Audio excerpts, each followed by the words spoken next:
Go. Hi, I'm Colin from Tyne Valley Motorhomes, and this is the handover of the Elddis signature CV80. So as we start the walk round on the driver's side of the vehicle, the first point you get to is your Lpg filler point. So this vehicle is fitted with a 25 litre underslung tank, and to fill you'd go to your local LPG centre, which can either be an LPG centre or a petrol pump that sells LPG. It's a Bonnet fitting, so what you need to do is you get the LPG filler gun, push it in there and twist it so it locks on to the two pins, and then pull the trigger back and then press the button on the display panel until simply it won't take any more gas, and then this is when you know it's full. And from empty, this system will take around £25 to fill. And it's great if you're going on the continent with the vehicle because you can find LPG a lot easier than you can find a conventional bottle. Underneath you've got a grey tap and a blue tap. Grey tap is your dirty water, so anything that you've used goes into a separate holding tank. So dishes, shower, hand basin, cups of tea, anything you've drained off via a plug hole goes into grey.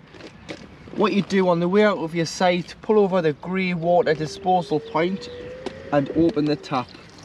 This will allow all the water out because you wouldn't want to travel with the added weight of dirty water, because you don't really need to travel with it. Get rid of it at site, but make sure that this is fully drained off in the winter, as you wouldn't want the water to freeze in the tank. And then next to it you've got the blue, so this is just clean water. So should you have taken on contaminated water, or you're not using the vehicle for a couple of weeks, or you simply want to drain it down, just open the tap and allow the water out. To fill with fresh water,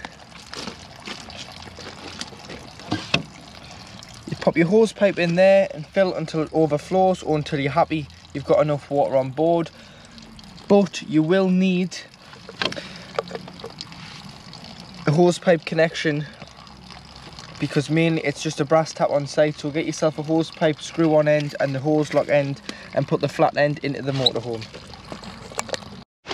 So to operate your cassette toilet, using the round headed habitation key, which locks and unlocks the cassette locker, you'll be able to push them both in. This one's a magnet, so it sticks to the side of the van, which will allow you to lift the orange handle and slide the cassette free of the vehicle. Once you've got the cassette out, you can either carry it or you can drag it with the wheels to the waste disposal point, which is normally beside your toilet block. And then to empty it, what you need to do is you need to take the grey cap off first, and then press the button at the back, which just allows a bit of air in this orange button here. Tip the cassette out. Once you've tipped it out, if you put some water in and give it a rinse, and then tip out again, and then you can put your green or your blue liquid, which is 120 millilitres, into here. So you can measure it out in the cap, or you can just take a rough guess and put some down the spout here. Or if you're using the tablets, which are in the cellophane format, what you do is you put a pint of water in, you push it back into the cassette, and then you'll open the grey lever on the bottom bowl of the toilet and push a tablet down into the cassette, and it'll break up into the liquid. But I'll show you more about the cassette blade handle once inside the washroom. External 230 volt socket, so if you want power outside the vehicle, put an extension into here, slot it underneath the van and pull it out on the awning side. And then to hook the vehicle up for charging, either on a site or at home, this is your mains power lead. So always hook the van up first by lifting the collar and sliding it on there, then the site, and do it in reverse order when unhooking the van. When you come to the back of the van, you've got your high level brake light, and built into the surround is your reversing camera. You can press these buttons here, as long as you haven't got a bike rack on the back of the van. Push them and it'll open the doors to 90 degrees, so if you're sitting somewhere nice and you get a nice view, you can open the back lounge up and use the lounge and have a nice view over where you're parked. But make sure that you don't do that when you've got a bike rack on, because you can just smash the back light of the van.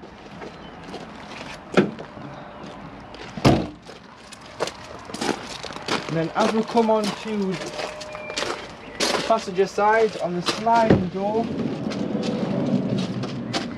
you've got your full size fly screen, your awning light and your awning. The next clip after we've done the walk round, I'll insert the how to operate the awning. You've got your electric step here, so it goes in and out on the switch, but it'll automatically retract on the engine being started up. At the passenger door, you've got the diesel, which opens with the main fade key, and underneath you've got the AdBlue. So because it's a new style diesel engine, it's got AdBlue, which is a 19 litre tank on a Ducato.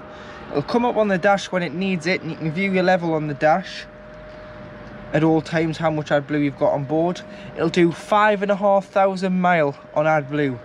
Once the van's done 4,500 mile and you've got 1,500 mile remaining in the AdBlue tank, the warning will come on and say it's now time to top up with AdBlue. You can simply buy it in the drums if you want, or you can buy it on the pump. It's about 150 a litre from most petrol stations, and top it up here, and it will take 19 litres to do. So it might just be a thing you do once a year, depending on how often you use the van. Tyre pressures, so 5.5 bar, which is 79.5 psi. Underneath the passenger seat you do have your toolkit, which has got a jack and a brace and a toe and eye in. Underneath this panel in the floor is the location of the engine battery, so if you ever need to change it or you want to put a charger on, just lift this cover out and clamp onto the battery itself. Bonnet release. So underneath the bonnet you've got the main one you're going to need, which is your screen wash, which is in the top corner underneath the driver's headlight. So you can top up with screen wash there, and then lift these 3 tabs off and you can fill your coolant. You've got your brake fluid, you've got your oil filler. It's electronically dipstick, so if you want to view your levels, it's all done through the dash now. There's no dipstick, and the power steering is electric, so there's no power steering reservoir. You've got your earth for giving or receiving a jump start, and then pop your key in here between the air filter and the headlight, and you can lift the cover, and that is your positive terminal for giving or receiving a jump start. To operate the Dometic awnings on the CV range, get your winding handle, pop it in at the front, wind the awning out.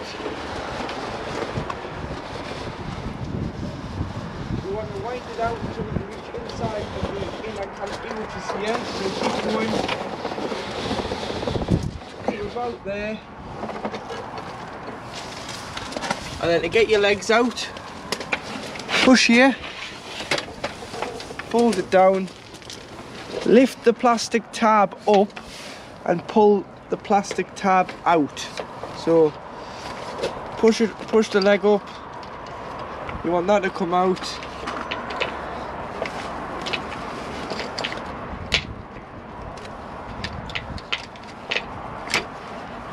Like so, adjust the telescopic height to suit. Put both legs down, so we'll do it again. Push it in, fold the leg out, lift it. So you want to lift it up, push it out, just the telescopic height, push that down, which locks the leg in place. Then what you want to do is wind and walk the awning out until you're happy. Peg the feet. If you want in a driveway kit, you've got a C-rail on the front here, so you can adjust a driveway air blown awning on there. But make sure that when you leave the vehicle unattended, you go into bed, the awning always comes in, because you can damage the awning or damage the vehicle.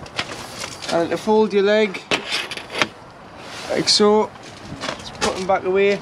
Bring the awnings in and don't use them in wind speeds over 15 miles an hour, because you will cause damage to your vehicle, someone else's, or your awning, and they're very expensive to replace.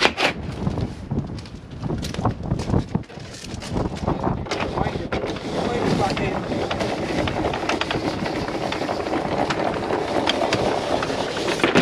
And then get the, if the winding handle is stuck, push it in and turn it without bringing the awning out, and then that is your domestic awning. Once inside the vehicle, this is the Elldis 12 volt control panel. So you've got your master switch in the top left, which will turn the vehicle on or off. If you're hooked up, it'll turn off and on the 230 volt. If you're not hooked up, it'll just turn on the 12 volt off your leisure battery. So make sure that you do have enough charge in that battery. Next to it you have your pump.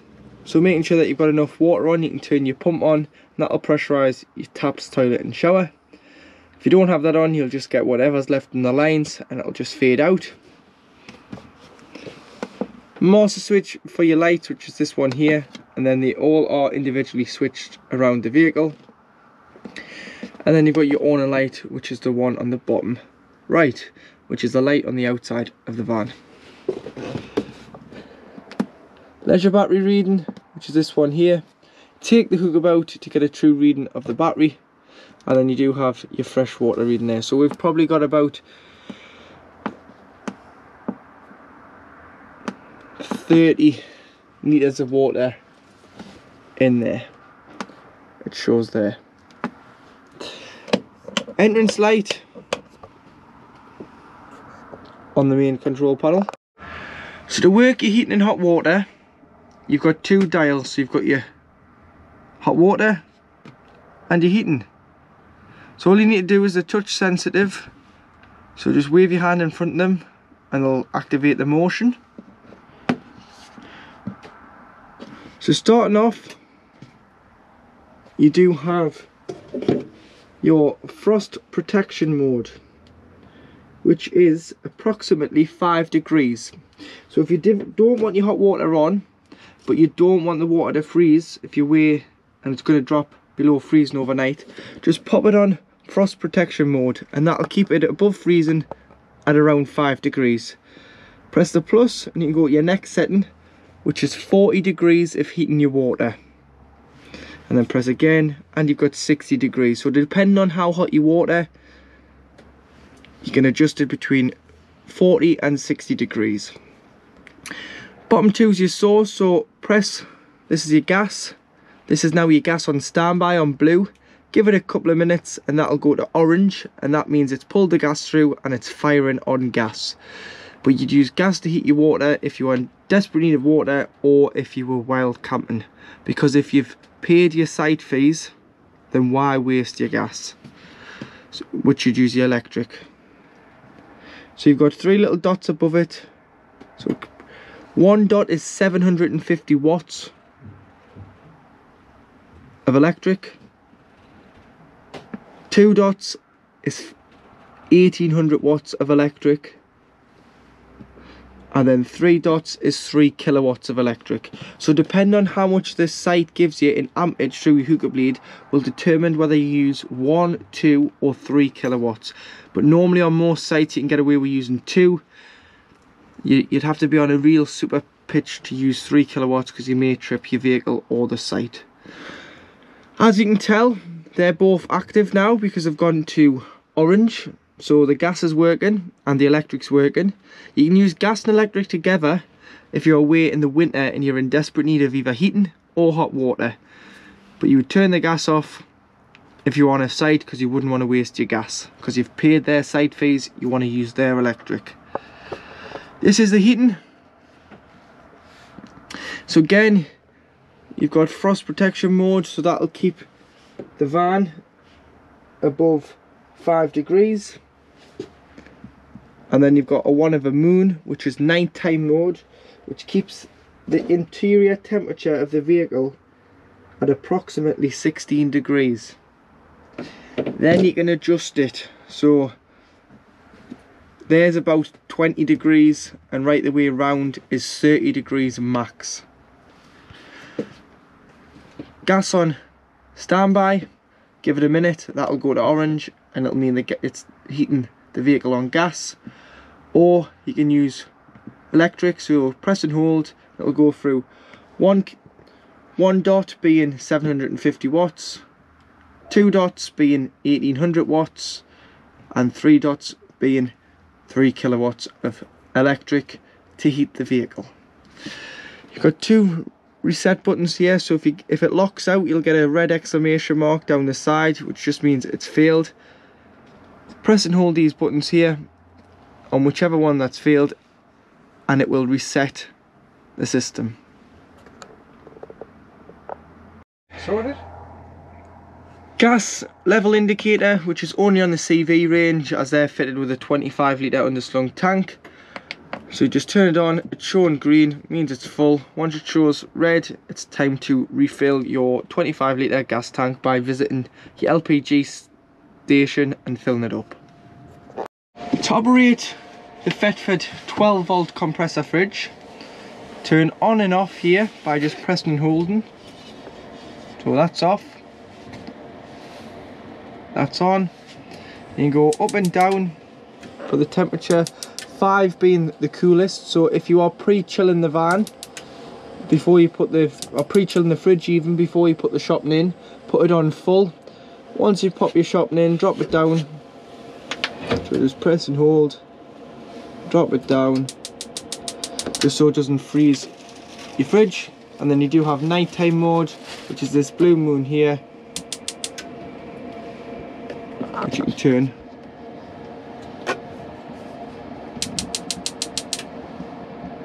On, and it'll lower the decibels of the fridge so it's not as loud for when you're sleeping. When not using the vehicle, just leave the fridge door ajar by putting the blue clip into the middle of the hinge, just to stop the smells from forming in the fridge, because the air will be trapped if you do shut that door.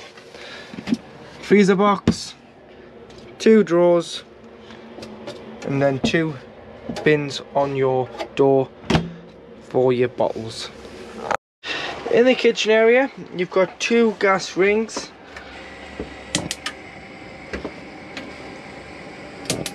which are both lit there. So once you've had any of the gas rings on, so you've got 2 gas and 1 electric, you've got to be hooked up to mains power for this to work. Allow all the hobs to cool down so that they're cool enough to touch before you put the hob top down, otherwise there is a chance that you could shatter it. And then below,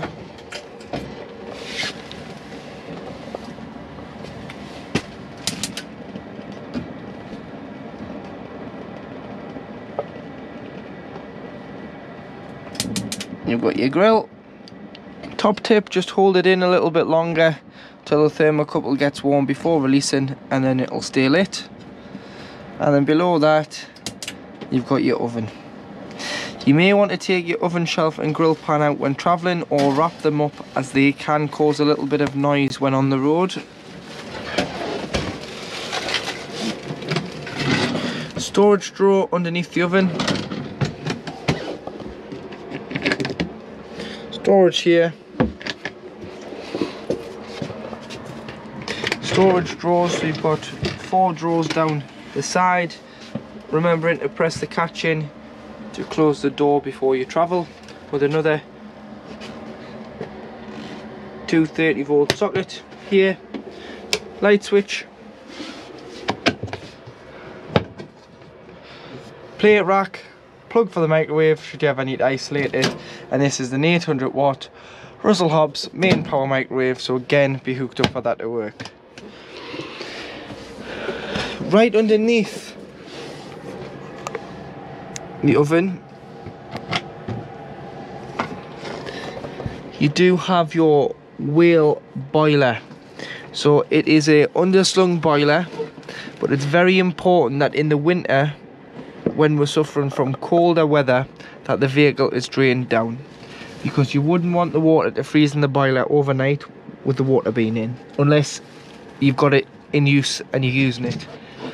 So if you're not using it and it's parked in the storage yard or parked in the drive, and you've got no intentions of using it for either 5 days, a couple of months, drain the water off, because if not, it's not covered under warranty, because it's the user's responsibility to drain the water off. And to drain it off, what you'd do is you'd come in, no power, no pump, this is your drain down tap, point that to the driver's side of the vehicle, leave it open in this position. Open all the taps throughout the vehicle. So kitchen, hand basin, removing the shower head from the shower hose and laying that down in the shower tray so just no water coils up in that pipe. Opening the fresh and the waste from outside, drain it all off. When you come to use it, close the fresh and the waste outside, close the boiler, put it back into this position, close all the taps, fill the vehicle via the hose pipe with fresh water. Come in, put the control panel on, put the pump on and go at the cold side of the tap first. You'll get an automatic pressure of cold water coming through the tap because it's drawn it from the freshwater tank underneath the van via the pump straight up to the tap. When you slowly move it to the hot side, you'll notice it starts coughing and spluttering and the water doesn't come through as easy as on the cold. And what that's doing is it's just purging the system of water into the boiler. So it's pressurizing the boiler basically. So it's drawing it from the underslung tank underneath the van 10 litres into this boiler before it then comes out the boiler to the hot tap. So do that on one tap. Once you get a free flow of water from the tap, it's good to go. It's primed for the season. Try all the others, and then basically you only need to drain it down in the winter.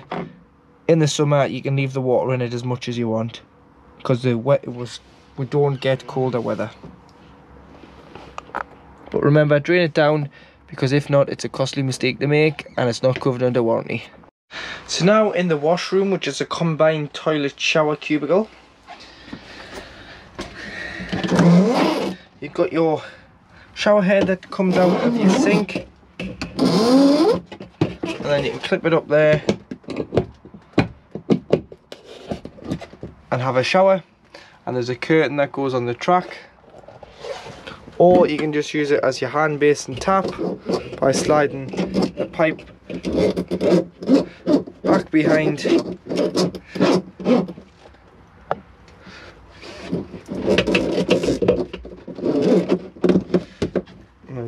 as long as the pump's on, you'll be able to get a pressurised flow of water.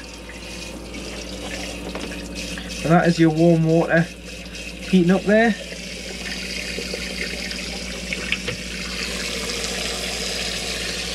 And the plug just pushes in and out. So that's red hot water there. So that means your water system's working fine. Press the travel catches in behind the cupboard. Then you've got some toiletry cabinets. This is a special sponge to wipe out the plastic lining shower tray. If you're going to use any chemicals, don't use anything too harsh, and use a microfiber to wipe down after. So use something like a spray instead of a bleach, just to spray and clean your toilet area. Nothing too harsh because it'll discolour the white to yellow. Top rate the toilet, make sure the pump's on. You can press your blue button, which is your flush. So always flush the toilet first and put a little bit of water in because it keeps the seal between the toilet and the blade, which is the top of the cassette, lubricated. So a little bit of water in first, then you want to open the blade. The blade handle is this grey handle. So pull it towards you. You can now see it's open. You can get your hands into the cassette. Use the toilet with the blade open. Flush after use and then slide back to the left. It doesn't take any pink liquid, it is just drawn from the freshwater tank. So if you've got any pink, what I would do is get an empty spray bottle, dilute it, spray the bowl, flush, and then close the blade. It'll do the same job. It'll clean the bowl, it'll give a fragrant smell in the washroom, and then when the cassette is full you'll get a light underneath the diagram of the cassette. Toilet roll holder, toothbrush holder, and then some shelves either side. Blackout blind on the fly screen, skylights around, and then open it. You can open it both together. You can tilt one side, you can pull one side in and keep one side up. It all depends on which way the wind's blowing, so you can always have it open for ventilation. And then you've got two towel holders on the towel rail just there. And then a vent for the heater so you can have it on or off. But these come in handy if you've been out walking the dogs and you've got wet coats. Hang them in there, put the heating on, shut the door, smallest place in the van, they'll dry out in no time. Underneath the seat, the dinette seat on the CV40, if you open the cupboard at the front, this is the location of your electric unit. So you do have all your trips on mains 230 volt when hooked up. You've got all your fuses on 12 volt, so do carry some spare fuses. And then the little switch at the bottom is your tank heaters. So if you're away in the winter or in a colder country and it's potentially going to freeze overnight, you can just pop these on and they'll put power, a current through the water, which keeps the water above freezing. At the back you've got your pump, so when you open the tap that'll start vibrating and making some noise, so that's where the noise is coming from. That is your pump, but making sure that you've got enough water because on board, and you're not running the pump with no water in because you can burn it out. So to operate the roof on the CV80, put your power on and then you can press this button, so press and hold,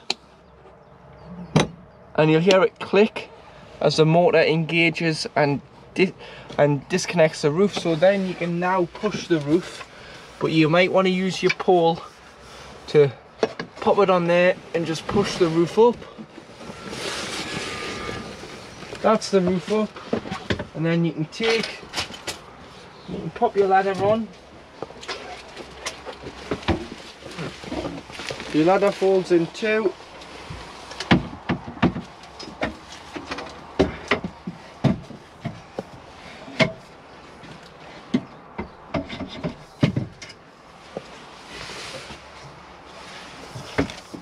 Clips on there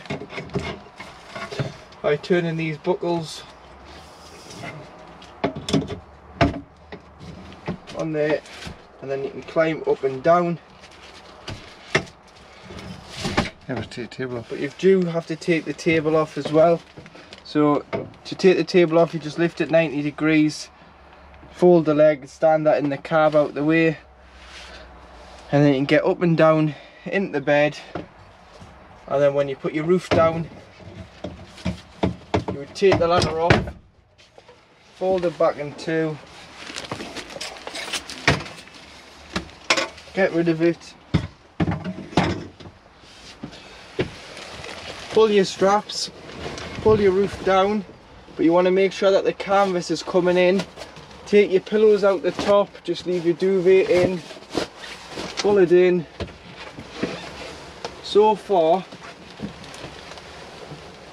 And then you want the roof to just bob up and down and rest on the catches. And then what you do is you just give it a click, give it a push, that's it locked in. You're now ready to travel. But then you put your second safety fixture on of these two buckles here, like a seat belt. Just clip them on just to hold the roof down as its second safety feature, and then just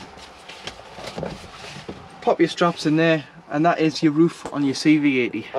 So underneath the bench seat on the driver's seat at the back of the vehicle, this is the location of your leisure battery. So your leisure battery lives in here. You can lift this panel off, and when you lift the seat open you can gain access to the battery with the main battery fuse being here.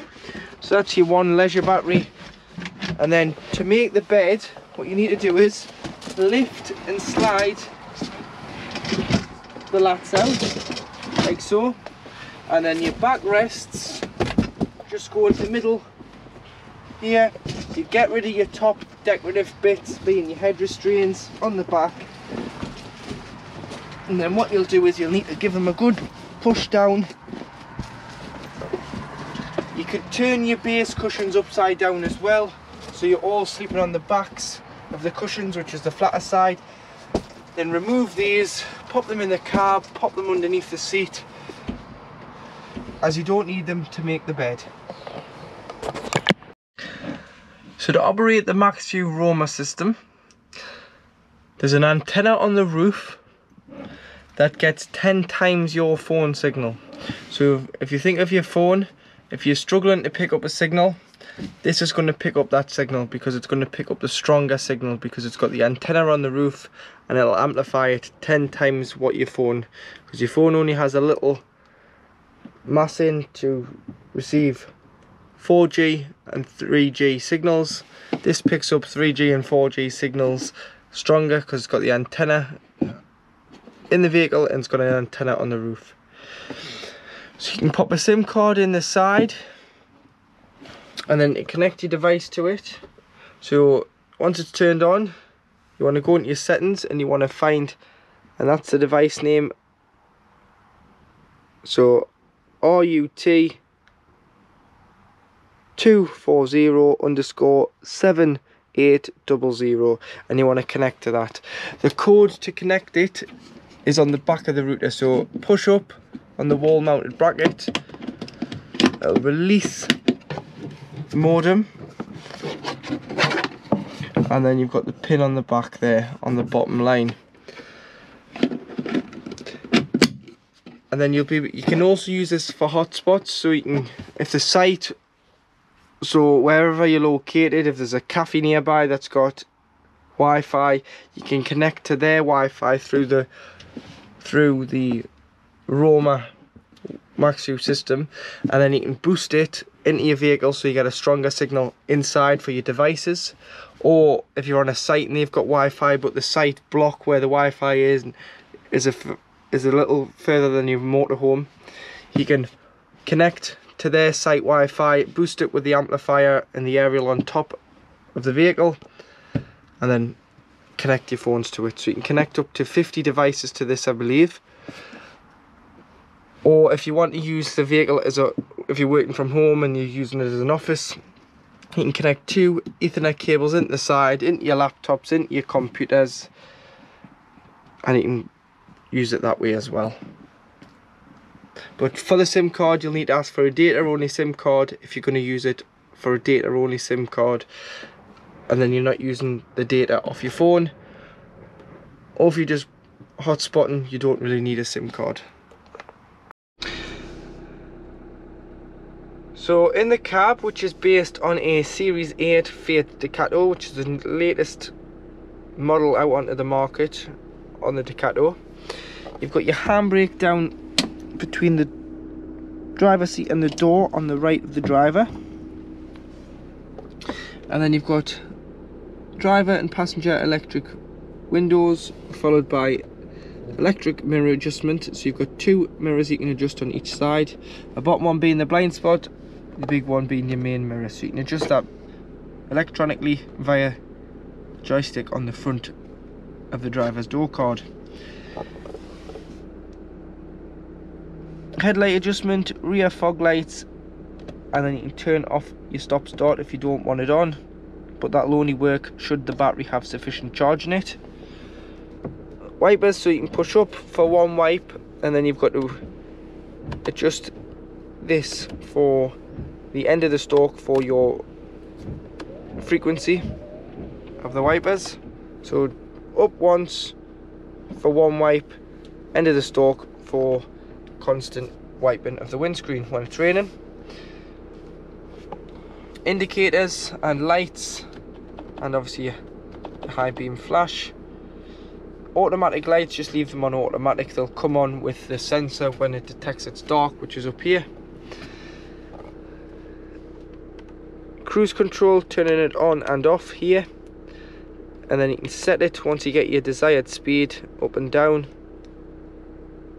You can cancel it here, or cancel it with a foot brake and resume it to the last speed set, or you can go to your limiter, which is your, so it'll say speed limiter ready, and then you can go up and down and set the limiter, so when you accelerate it'll only go to that, but if you push the accelerator flat to the floor, it'll override the speed limiter, as it's a safety feature in case you were getting cut up or you were trying to avoid a collision. You can go through your instrument cluster, so it tells you your range. Then if you go right, it tells you your distance travelled. Go right again, tells you your average speed. Distance travelled trip B, average speed trip B. So you've got 2 trip computers, or you've got a digital speedometer.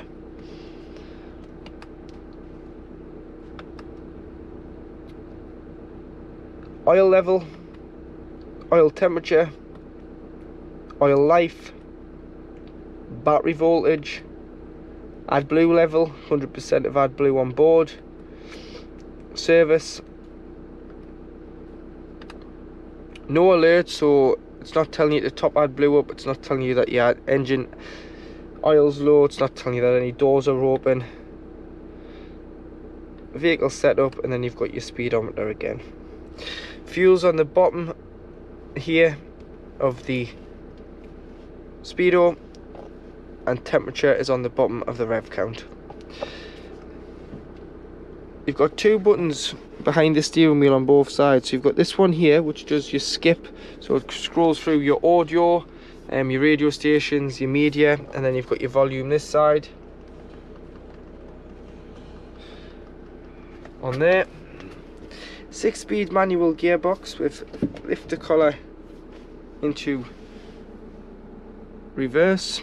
Obviously red shows the back bumper, middle shows where a tow bar would be if there was a tow bar fitted, and the swing of the vehicle, and then you've got orange and red which shows the distance. Obviously we do offer the CV range in automatic as well, but the standard they do come as a 6-speed manual.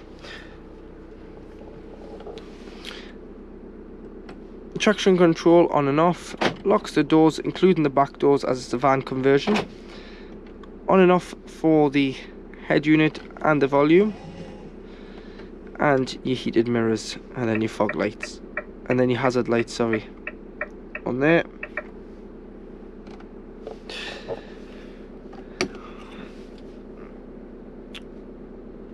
.12V, so you've got 2, you've got a standard, and then you've got the new 12. You've got a standard USB, and then you've got the new USB-C, and then the 12V. Lockable glove box with a standard USB at the back for the head unit. So these just charge devices, that does the head unit, which I'll get onto in a moment. On the outside ring, on the left hand side, you've got your temperature. Inside you've got your fan speed, must be on 1 or more for the aircon to work, which is this button here. Outside ring on the right, you've got your distribution, so whether it goes to face, feet or screen. And then you do have whether you're bringing fresh air in or you're circulating air within the motorhome. Head unit, so it's the new Fiat head unit from Fiat themselves. So home, you can go on, you can click and you can go on to DAB, and you can search for your DAB stations, which goes 1 to 6, or you can go to 10, 15, so you can go to 15 really, so you can save 15 of your favourite tracks there, or you can go to FM if you're not getting a good enough DAB station. But you can browse all and you can scroll through them to find the station that you want, and then you press and hold to save that station. All presets, obviously 15 of them, you can save whatever one number you want to your favourite station. So that's a radio, it's just quite straightforward. Phone, no phone connected, would you like to pair phone? You want to press yes, and then you want to go on your phone, you go into your settings and go into your Bluetooth, scroll down and you want to find Uconnect. You want to pair with it, press yes on here, press yes on there, the pins are matching, pairing in process,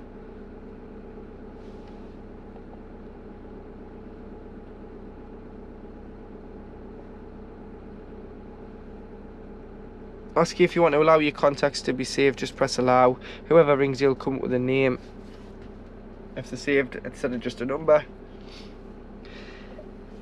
As my phone's Apple, it's Apple Carplay, so it's wireless. You don't need to plug it in. You can put your phone in your pocket.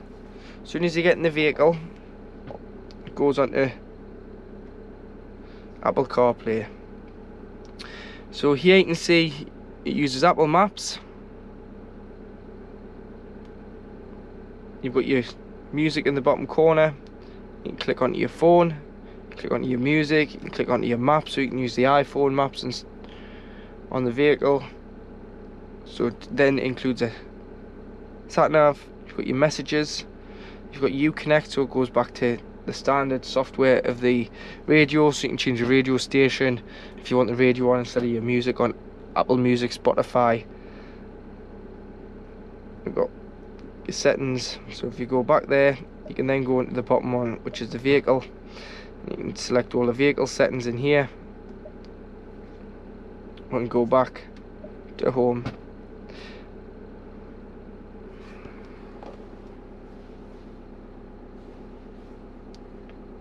But it is Apple CarPlay and Android Auto as well, wirelessly.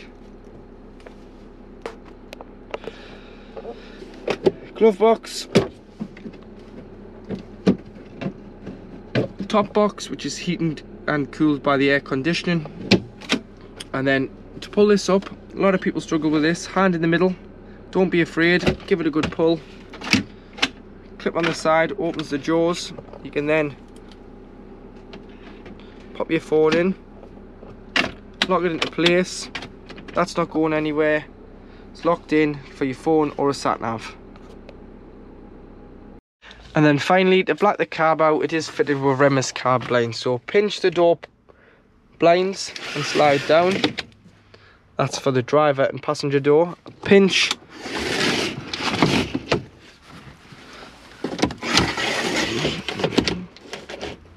Meet in the middle. Magnetic strip. That's the windscreen blacked out. And you do exactly the same for the passenger door. And as you can see there, that is your cab all blacked out for on an evening, or if you're leaving the vehicle parked up, you may want to shut the blinds.